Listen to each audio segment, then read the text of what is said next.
Their stories all start the same. He was open.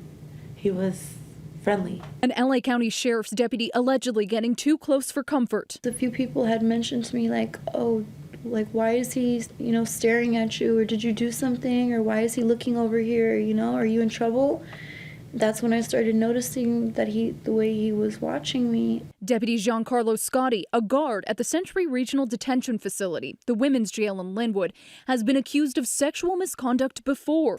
In February, he was charged with engaging in sexual activity with 6 female inmates over a 6-month period. 3 women have now filed a federal civil rights lawsuit against the deputy, the county, and the sheriff's department. 2 of them spoke with us exclusively, but requested that we blur their faces. I feel like, okay, well, whatever this deputy tells me to do, I have to do, whether it's right or wrong. I'm an inmate and I'm in jail. This is video from Scotty's now deleted YouTube page, positively identified by the women accusing him.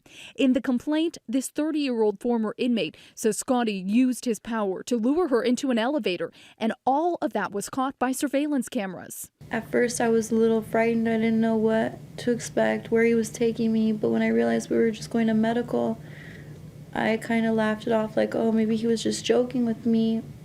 And then on the way back, we got into the elevator, and he asked me to touch his private parts. Another former inmate, this 32-year-old mother, claims she was also a victim of Deputy Scotti. She says she first met him while in the infirmary back at the jail and alleges she was abused the same day after being taken back to her cell.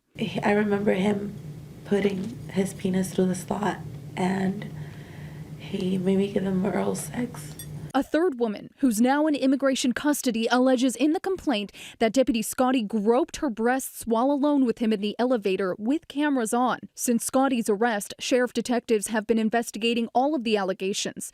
The women say in the complaint that during their interviews they were shown the footage of their assaults, which their attorneys say begs the question, why didn't anyone intervene? This is the classic example of it's not just one bad actor. I mean, I think the crux of what we've seen with these cases is that there has been a massive institutional failure and breakdown in protecting these women.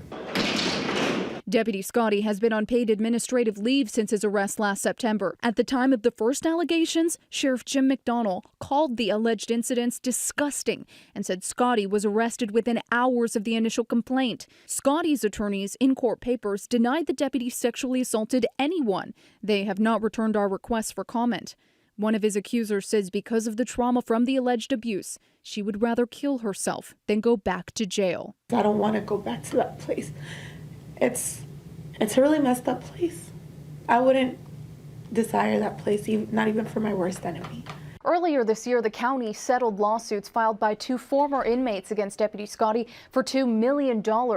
As for the criminal case, Deputy Scotti is out on bail and is due back in court mid-November. Hello, I'm Mark Brown. Click the ABC7 logo to subscribe to our Eyewitness News YouTube channel.